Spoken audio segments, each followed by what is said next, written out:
Hello, welcome to the very first proper video of the creative process.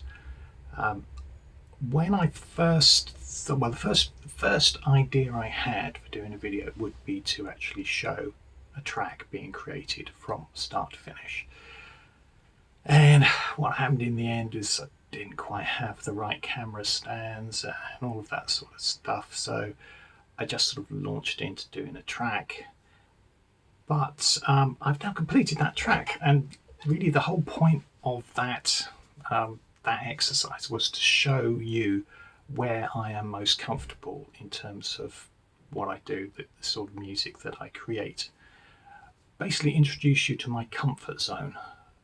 This is a piece of music. I'm not going to push the boundaries here. I'm not going to try and do anything experimental or massively interesting. I'm just going to do something that I like, gives me the sort of buzz that I like to get from music, and gives me a track at the end that I'm happy with. So how am I going to do this? I've already created the track, so how can I actually show the development in this? Well, in actual fact, what I tend to do is when I'm writing a piece of music and I get to what I feel is a bit of a landmark in the track, then I save that as a separate file and then call it version 1, version 2, etc. And it just so happens with this track there's something like 8 versions. So it should be possible to dial back in time and see where we were right at the beginning, and then talk about the various aspects and see how it developed. This is the actual finished track. The whole thing. It's taken a while to get to this point. I started the original track in May, and I started by just playing a few things on the piano. But let's have a look back at the very earliest versions of this. So I'm just going to close this. So first thing to notice here is that I put it down as piano jazz ideas. Well, my original thought was that this was going to be some kind of jazz track. It doesn't make too much sense when you listen to the finished thing, but that's the way it tends to work with me. You know, it's just tangential thought process.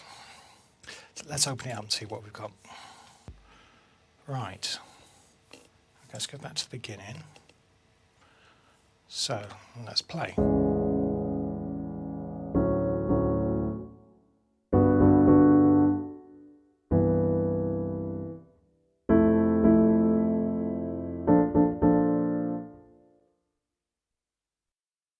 Right, so first thing to notice here is that the whole track is basically built on 3 chords. These are the 3 chords. It gets played once, it gets played twice, or the second chord gets played twice, the third chord played 3 times, and then it gets transposed. Now these are actually linked together.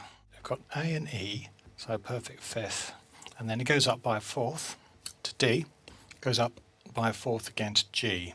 And then from G it goes down a fifth, which is the same as going up a fourth, so again it's moving by a fourth to C, goes up a fourth again to F, and then finally up a fourth again to B flat, at which point it then comes down to A and repeats. It's a repetition. You've got 3 chords, then the same 3 chords, and they're up by a minor third. So it's on A, and then it's on C. Now you could do it again. I could have done another 3 chords up a minor third again, and then I could have done it a 4th time, and at that point I would have hit all 12 notes in the scale, and I could have gone back to the beginning. That would have been kind of cool. But what was interesting was that the transition between the B flat here going back to the A at the beginning just worked better. And I found that if I put another 3 chords, it jarred a lot more. There's some dissonance here anyway.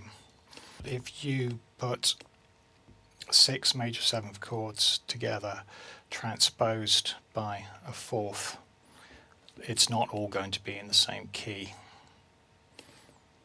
So they're going to be closely related, and they become more distantly related as they go up. And the breaking point, I believe, would be on the B flat. That is the most distant one, because you're going from B flat major 7th down to A major 7th.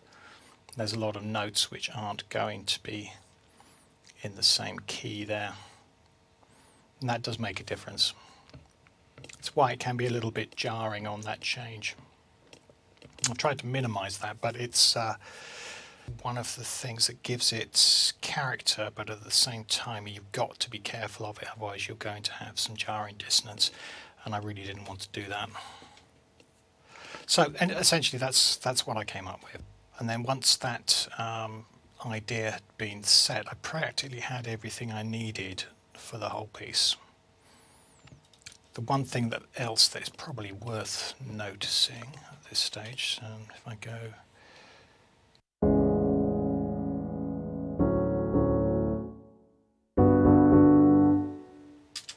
that's the third one, cha cha cha. So there we go. Running on Air reinvents the cha cha cha in the 21st century. Claim to fame. There it is. The cha cha cha. Now let's see, what else have we got here?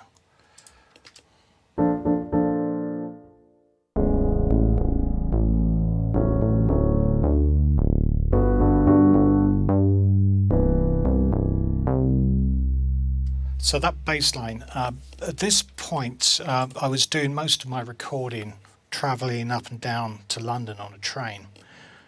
So taking the micro brute with me wasn't actually very practical. So what I did instead was to use the Monopoly plugin. These are very good. They sound very analog to me. I know purists would probably hate me for that, but there you go. I suppose the main thing about plugins versus their analog electronic counterparts is they just do sound cleaner. That's the way it is, but you can take them on the train. That's the big advantage. So this I would have come up with on the train, possibly using my Korg mini keyboard. So on to the next bit. Oh yeah, it's worth saying, the idea was, why it's called micro brute is because I thought, well, later on I'll go back and I'll change that to be the micro brute and then record that, which is exactly what I did. So next section.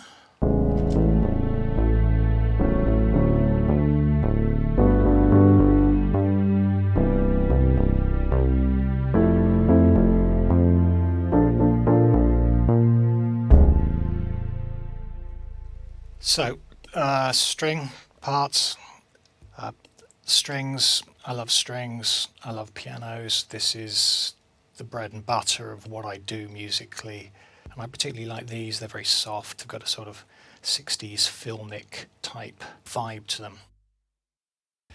So, then there's a bit of drums.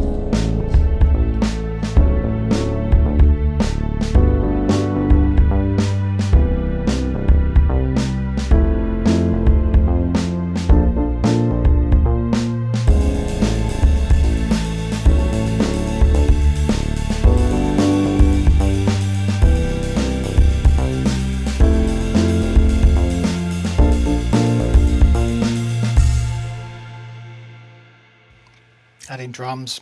Yeah, I suppose the most interesting thing about this is probably the ride.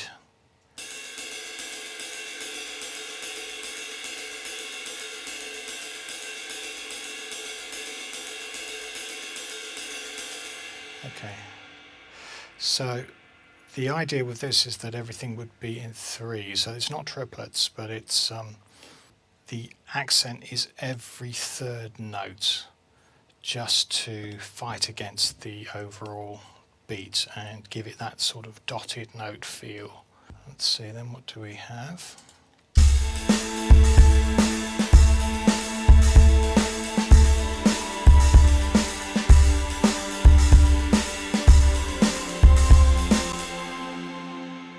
And then the hi-hat comes in. The idea here that is it sets a much more of a standard beat, so fights against the ride. So you've got one thing which is doing counting in threes, and the other thing is you're sticking to the beat and the two sort of fight together. That's the sort of thing I quite like doing. And then what's this other stuff? Right, okay.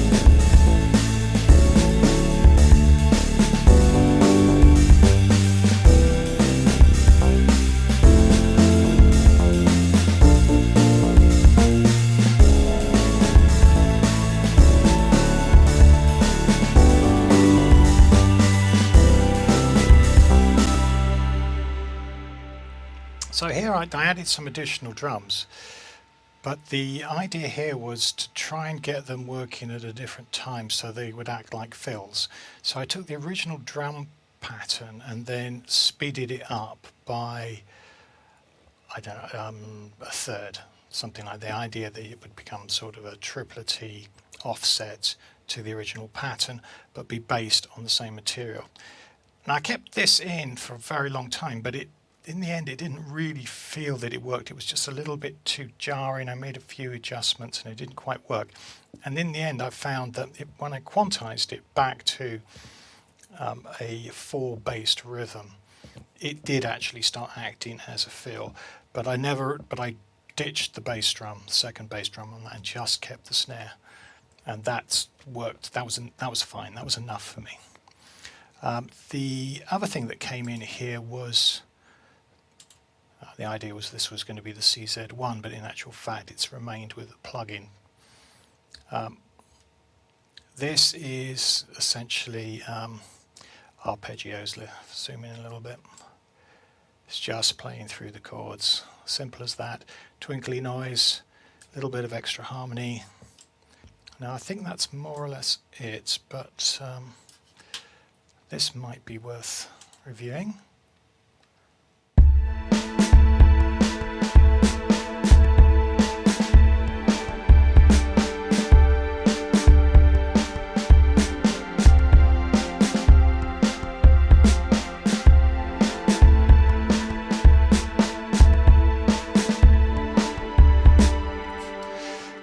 So you can hear how that second bass drum is actually quite jarring, and in some circumstances it might work, but it didn't work for me, so eventually I ditched that.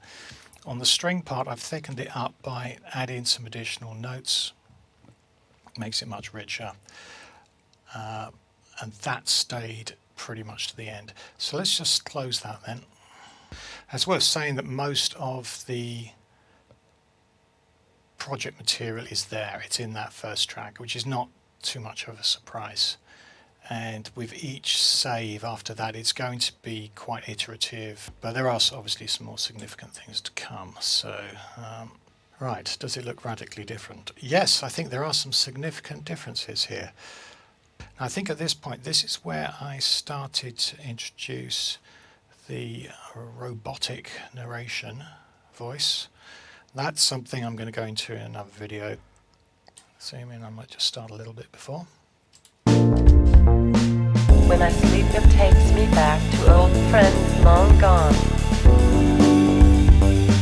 Faces changed and merged in my imagination. Flitting from time to time and place to place. A world that morphs continually. No bearings, except regrets.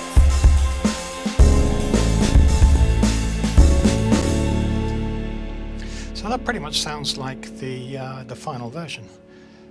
I've changed some of the lyrics. There's now 3 verses and 2 choruses, but I pretty much nailed the voices at that point.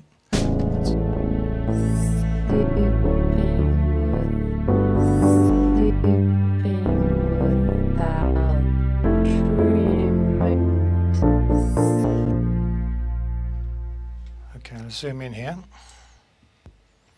So looking at this, it should be fairly clear what's going on.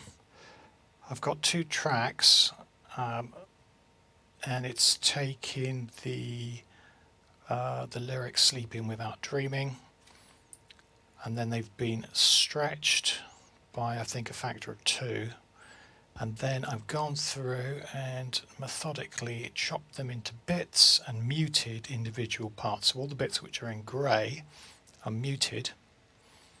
So as you're going along, you may have a section where, so also these are panned left and right. So that's the right one. They're not hard panned, but they are close to hard panned left and right. You may have a section which has both channels, no channel, or maybe one channel, and then another section has the other channel, and it keeps jittering back and forth. So you get that sort of glitchy, jittery feel. I've used it before. I used it years ago on the last album, so yeah, it's nothing new there really, but I like the effect. And although there's software and plugins that will do that for you automatically, I like the control that you get by individually choosing which segments are muted or not. In the end, when you need control of something, then you have to do it manually. That tends to be the way it works. I'm not really a songwriter, but I do find that at the moment I am writing more lyrics. I do not worry, I have no intention of singing them at the moment at least. Without heavy processing. Let's close that one. I don't think there's anything else that's new. Okay, so what have we got here then? You know, I can't see too much that's different here. Frets.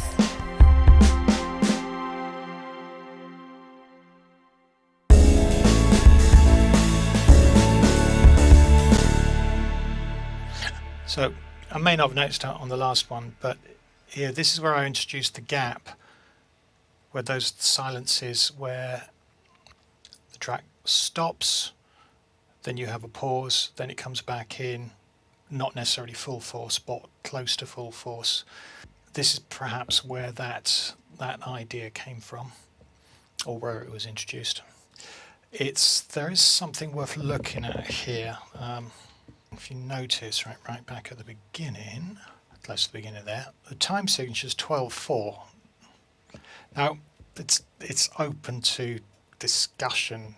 Time signatures are useful depending on what it is you are trying to do, but in a way they don't really exist.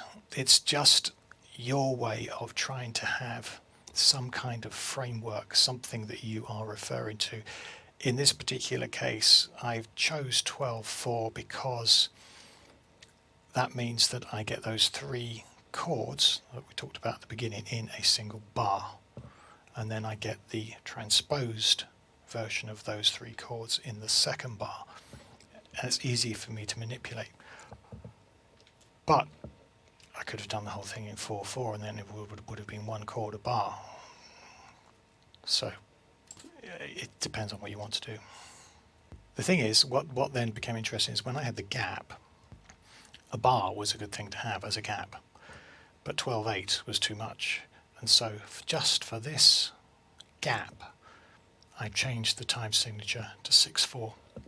Okay, so that's pretty much it for that one.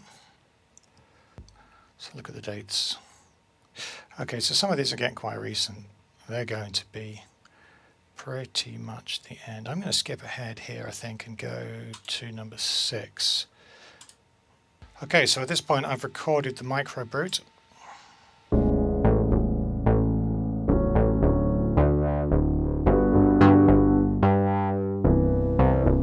What's great about recording a real analog synthesizer is just being able to twiddle the filter knobs and stuff like that while you're playing. That's why it's got all those wobbles on there. That's me just mucking around with the filter.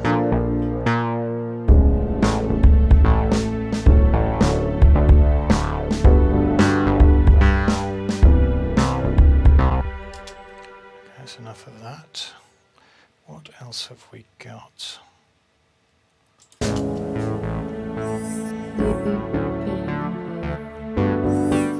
Yeah, I got a second bass line. I tried the Volca bass on this as well, and I thought it would be nice for a bit of variety to have that one during these verse parts, but then it fades back into the micro brute. root. There's no reverb on the micro root, but there is some in the vocal bass, so it gets more focus towards the end.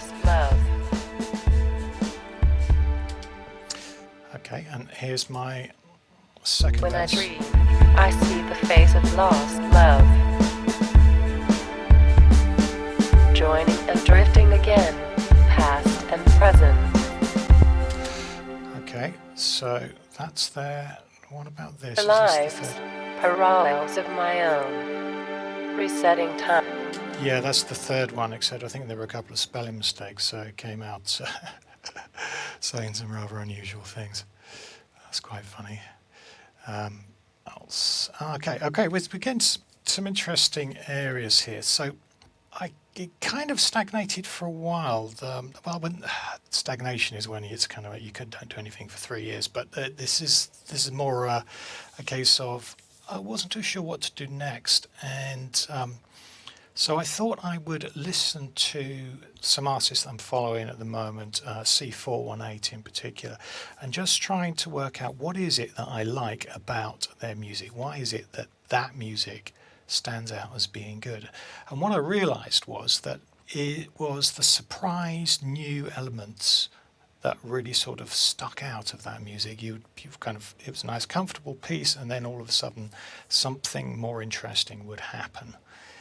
So what I did is I took the arpeggio from here and then chopped it up and played with it and put it here on these two tracks, and then using a Korg M1 plugin plus this Vacuum Pro synth, which demands a video of its own, I then ended up doing this.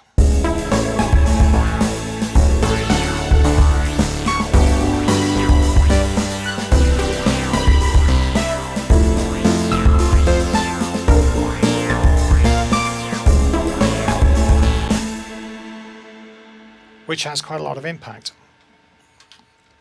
Additionally, I went back to the keyboard again, just playing along, trying to find that tune. There is a point actually when you're going back to the keyboard, looking for an extra tune. I guess it's what most people do, and then you can find something extra that you can just fit in the right place at the right pitch. So that's time and again drawn back to unresolved events.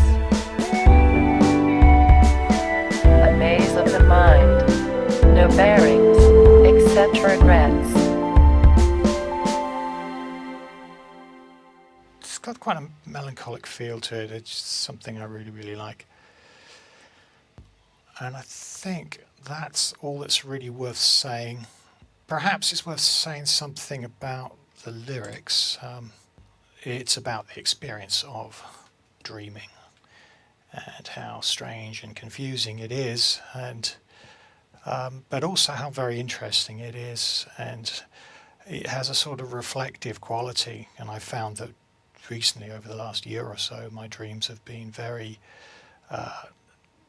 much reflections of my life, and mixing up the past and the present, and twisting things and distorting things. This is pretty much the same for everyone, I'm sure. But it's interesting. I don't think there's that much you can read. I don't believe in taking too much from your dreams, but I think they are interesting, and to a large extent I look forward to dreaming. I enjoy dreaming. It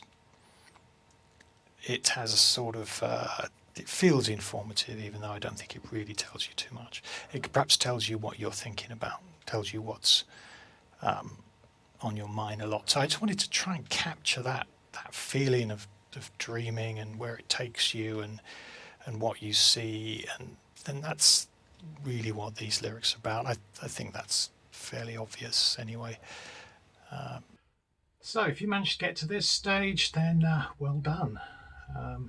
Hopefully it wasn't too tedious going through that, but I suppose it depends on how much you like the track or not. And in relation to the track, that has been released at the same time in a separate video, so I guess it would make more sense to listen to the track first before watching this, but on the other hand it might work the other way around, so up to you. Thanks very much for watching the video. and I'll do something different next time, less about me, more about sort of general issues. So thanks once again for watching, and I hope to catch you next time for the next creative process video.